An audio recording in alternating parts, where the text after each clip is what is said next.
Greetings, everyone. It is again Monday night catechism, and we're looking at some of the nicest pieces of the catechism, the best question and answers of the catechism tonight. It's Lord's Day 10, question and answer 27 and 28, and I've entitled this particular study, The Providence of God. Now, I want to start off with us thinking about things that go wrong in our lives.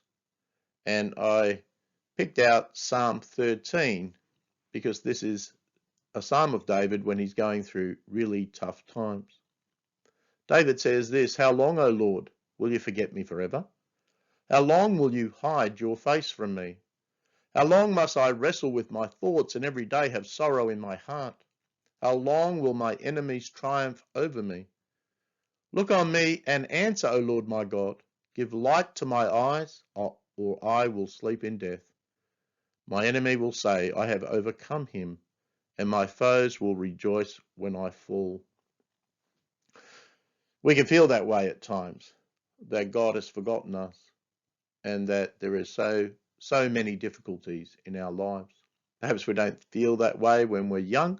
Perhaps it's just something smaller at that time, but at times in our lives we do go through great difficulties. We sometimes ask the why question, why me? And we lack faith in God. There are things that go on in our lives. I just thought I'd list a few. There's war. Doesn't always affect us here in Australia, but there's war all around the world. And there's all kinds of wars, not just physical ones where one country attacks another, but there's, war on drugs or the war against modern day slavery. There's all kinds of things happening, war against epidemics. There's death. We face the loss of loved ones. There's disease. There's unemployment. There's injustice of all kinds. We live in a world like that.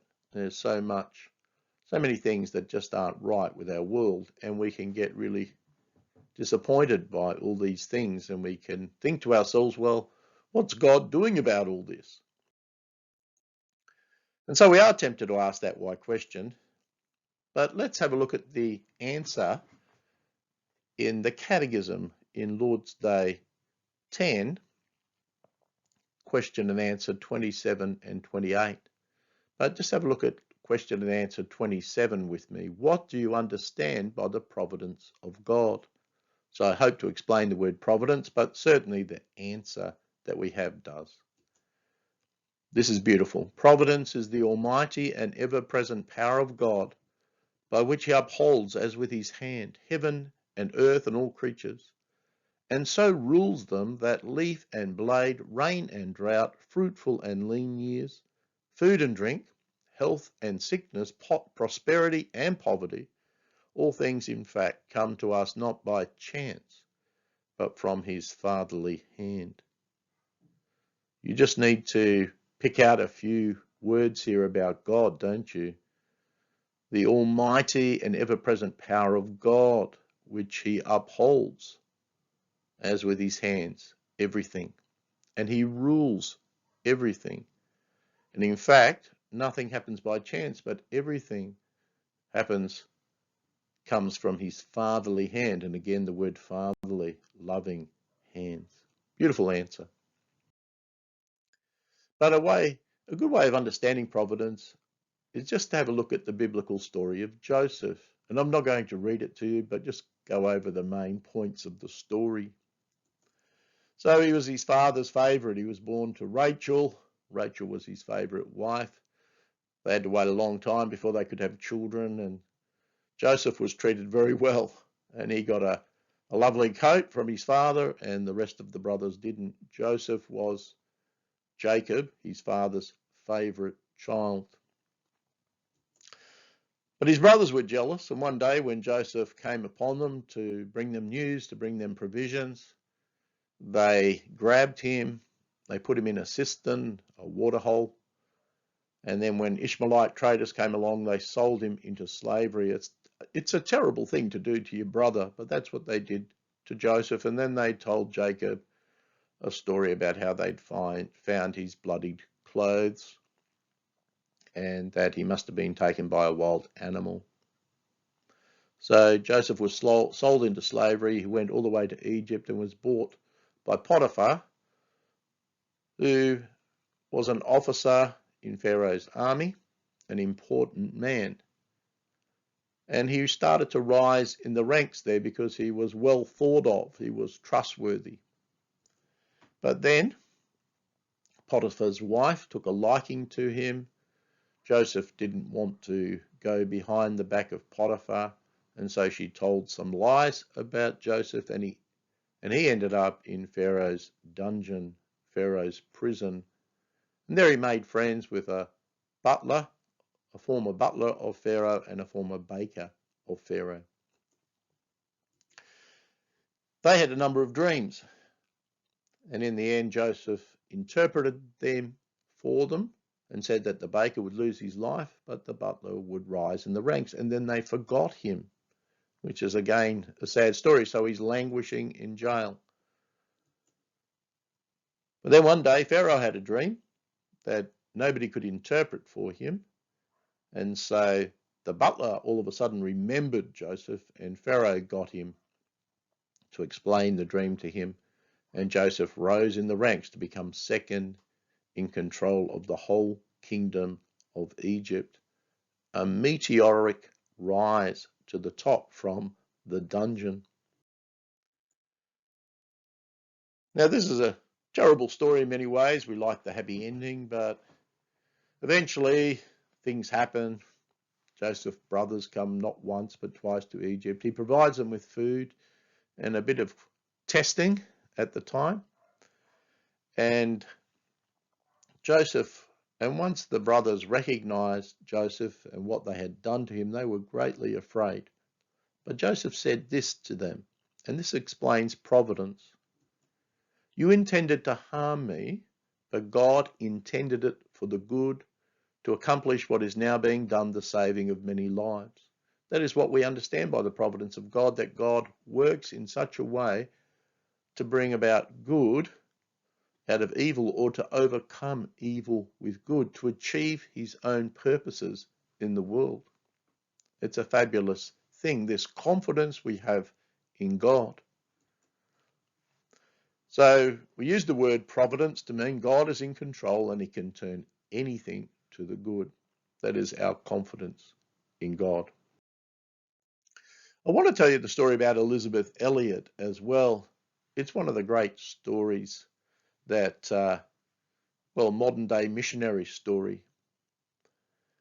So Elizabeth Elliott's husband Jim, along with 4 other missionaries, went to Ecuador and became a missionary there.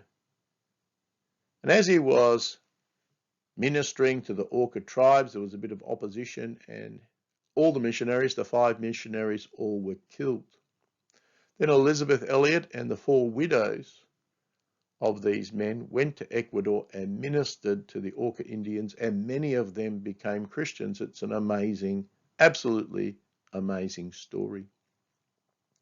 But Elizabeth not only lost Jim, but she lost her second husband as well from cancer, and then she married a 3rd time.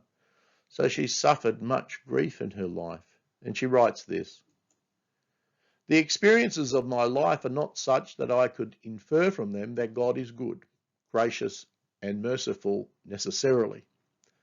To have had one husband murdered and another one disintegrate body, soul, and spirit through cancer is not what you would call proof of the love of God.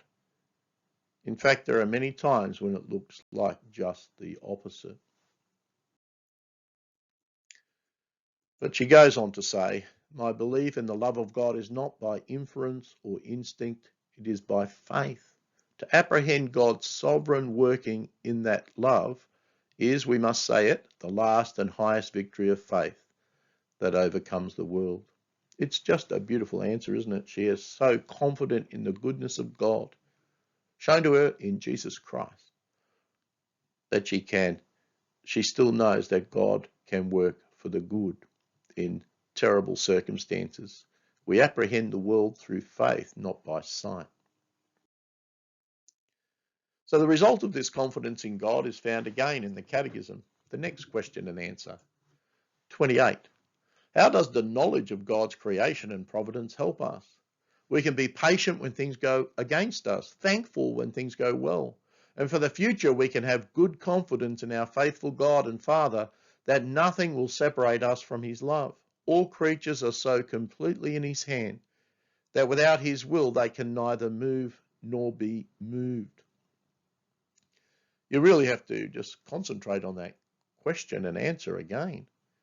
We can be patient when things go against us, thankful when things go well, and we can have good confidence in our faithful God and Father that nothing will separate us from his love.